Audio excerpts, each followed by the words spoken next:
পুরা বাংলাদেশে প্রায় 1,02,861 জন ডেঙ্গুতে আক্রান্ত হয়েছেন এবং 413 জন রোগী মারা গিয়েছেন। ডেঙ্গু কমে গিয়ে এখন মশা কিন্তু শেষ হচ্ছে না। ডেঙ্গু কমে গিয়েছে কিন্তু মশা শেষ হচ্ছে না। সেটা হচ্ছে কিউলেক্স মশা। এই কিউলেক্স মশা জন্য অন্যান্য রোগ হতে পারে, রোগের চেয়ে বেশি হচ্ছে তারা খুব জ্বালাতন করে। হ্যাঁ, এই দুইটা মশার উপরে আমরা কার্যক্রম পরিচালনা করি সারা বছর ধরে। তা আমরা যদি প্রথমে আসি ডেঙ্গু নিয়ে, কারণ ডেঙ্গুটা জনস্বাস্থ্যের জন্য অনেক বেশি হুমকি স্বরূপ, যেখানে মানুষের মরবিডিটি এবং মর্টালিটি অনেক বেশি।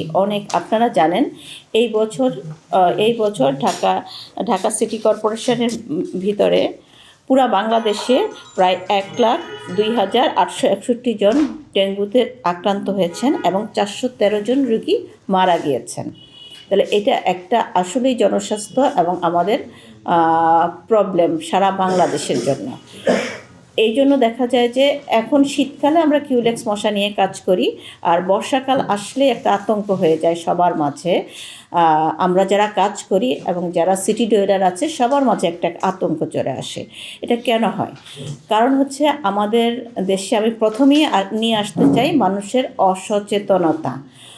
এছাড়া সাথে আছে অপরিচ্ছন্ন পরিবেশ, জলাবদ্ধতা, প্রতিরোধমূলক ব্যবস্থার ঘাটতি এবং দ্রুত নগরায়নের ফলে ডেঙ্গু একটা জাতীয় স্বাস্থ্য ঝুঁকিতে পরিণত হয়েছে।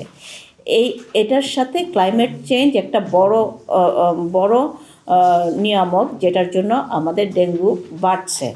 তো সাধারণত আমরা দেখি ডেঙ্গুর বিস্তার রোধ করতে হলে আমরা প্রত্যেককেই নিজের ঘর, বারান্দা, ছাদ, আশপাশ ও এলাকাগুলো নিয়মিত পরিষ্কার রাখা ও সচেতনতা চর্চা করা অত্যন্ত জরুরি। এটা আমি বলছি। আমি প্রথমে আমাদের কার্যক্রমটা একটু বলি। আমরা কি কার্যক্রম করি। ঢাকা দক্ষিণ সিটি কর্পোরেশন নানা রকম কার্যকর উদ্যোগ গ্রহণ করেছে। আমি দক্ষিণ সিটি কর্পোরেশন, যেহেতু উত্তর সিটি কর্পোরেশন নাই, আমরা দক্ষিণ সিটি কর্পোরেশন এবং উত্তর সিটি কর্পোরেশন মোটামুটি কাছাকাছি কার্যক্রম উদ্যোগ গ্রহণ করি, যা নাগরিক স্বাস্থ্য সুরক্ষায় গুরুত্বপূর্ণ ভূমিকা রাখছে। নিয়মিত ফগিং, লার্ভিসাইডিং করা, পরিষ্কার পরিচ্ছন্নতা অভিযান করা, জনসচেতনতা বৃদ্ধিমূলক কর্মসূচি, মোবাইল কোর্ট পরিচালনা ও জরিমানা, ডেঙ্গু রোগের বিস্তার রোধে স্বাস্থ্য অধিদপ্তর সহ বিভিন্ন অংশীজনের সঙ্গে সমন্বয় সাধন, হটলাইন চালুকরণ, নাগরিক অভিযোগ ব্যবস্থাপনা ও কেন্দ্রীয় নিয়ন্ত্রণ কক্ষের মাধ্যমে মশক নিধন কার্যক্রম মনিটরিং জোরদার করা হয়েছে।